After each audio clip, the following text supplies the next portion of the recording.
안녕하세요. 웰니스 코치 주중화 코치입니다. 저번 강의는 세포 영양에 대해서 강의를 드렸습니다. 오늘은 조금은 다른 주제로 두 번째 시간 균형 잡힌 영양의 중요성에 대해서 설명드리려고 합니다. 제가 평상시보다 말을 천천히 하는 이유는 자료를 보시면서 정보 전달이 더 중요하기 때문에 일부러 천천히 말씀드리고 있는 겁니다. 오늘 말씀드릴 이 주제는 굉장히 할 이야기가 많은데 그래도 최대한 간단하게 한번 설명해 드려 보겠습니다. 자, 100세 건강 식사의 조건이라고 지금 나와 있습니다. 기대 수명이 벌써 100세 시대가 되었습니다. 100세까지 건강을 누리기 위해 이 건강한 식사의 조건에 대해서 한번 알아보려고 하는데요. 건강한 식사는 단백질이 풍부하고 비타민, 무기질, 허브 성분 등 그 밖에 영양소가 풍부해야 하며 칼로리는 적절해야 합니다. 근데 우리가 살면서 사실 단백질 잘 챙겨 먹기 쉽지 않고요. 그 밖에 영양소 챙겨 먹는 거 굉장히 어렵죠. 그리고 적절한 칼로리를 먹는 게 아니라 과도한 칼로리를 섭취하고 있는 게 사실입니다. 그래서 단백질, 그 밖에 영양소, 적절한 칼로리를 맞춰서 먹는다는 건 쉬운 일이 아니라는 걸 말씀드리고 싶어요. 그러니까 100세 건강이라는 것은 관리를 해야만 가능하다라고 말씀드리고 싶은 거죠.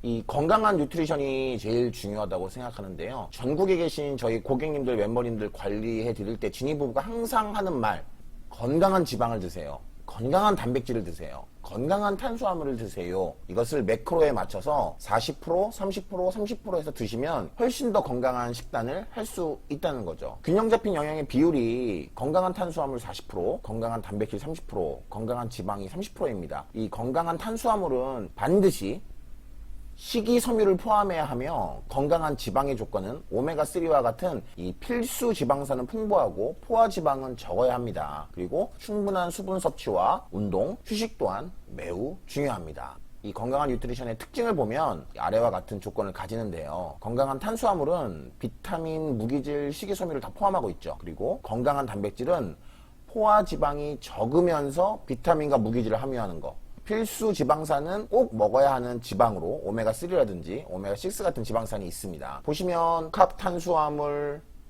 비타민, 무기질, 식이섬유, 풍부한 단백질, 적은 포화지방, 필수 지방산, 오메가3, 오메가6 이 현재 나와 있는 이 화면을 보시면서 아 나는 이렇게 먹고 있는 것 같아? 라고 생각해서 맞다라고 생각하시면 유지하시면 되고 아 저는 아닌 것 같아요 라고 하면 나의 뉴트리션 식단을 조금 바꿔볼 필요가 있겠죠? 이 영양소의 소화가 굉장히 중요한데요. 이 탄수화물, 단백질, 지방과 같은 영양소는 세포가 받아들이기에는 덩어리가 너무 큰 조직이므로 우리 몸의 소화기관을 거쳐서 아래와 같이 바뀌게 돼요. 탄수화물은 포도당으로, 단백질은 아미노산으로, 지방은 지방산과 글리세롤로 소화가 됩니다. 이래서 특히 단백질 부분이 아미노산으로 이제 분해가 되면서 나타나는 여러 가지 현상에 대해서는 다음 기회에 제가 설명을 드리겠지만 이 소화 과정이 굉장히 중요하다는 거죠. 그런데 한국인 칼로리 섭취 비율만 봐도 한국인은 통계 수치와 같이 탄수화물에 지나치게 치우친 식사를 하고 있습니다.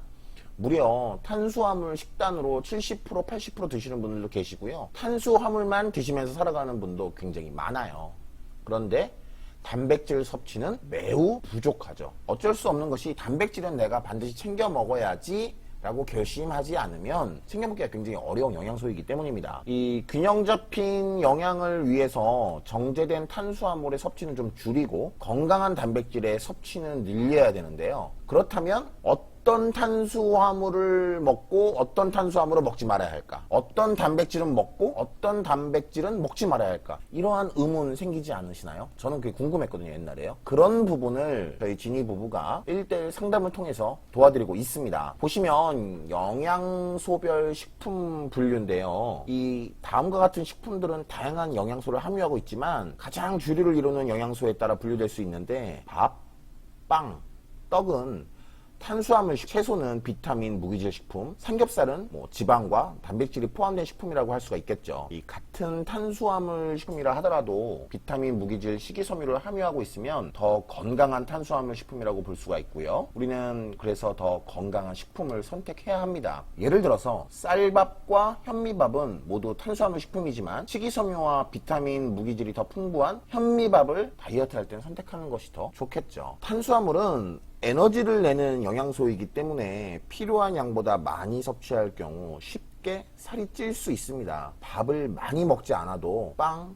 떡, 국수, 감자, 옥수수와 같은 이런 단순 탄수화물 식품을 즐기면 살이 찌기 굉장히 쉽습니다. 저 같은 경우에는 다이어트 들어갈 때 탄수화물군을 많이 제한하는 편인데요. 감자를 먹게 되면 밥을 안 먹겠죠. 만약에 저는 개인적으로 빵을 먹진 않습니다만 빵을 먹게 되면 떡을 먹으면 안 된다는 이야기를 하고 있는 겁니다. 탄수화물군을 단순화시키는 것을 제가 좀 잘해요. 그래서 제가 체중 변화가 확 늘어나지 않는 이유 중에서도 매일매일 섭취하는 탄수화물의 종류와 양을 어느 정도 제가 제한하기 때문입니다. 이것을 할 수 있는 방법이 있는데 이것 또한 제가 저희 고객님들에게 앞으로 알려드릴 겁니다. 자, 한번 실전 연습을 한번 해볼게요.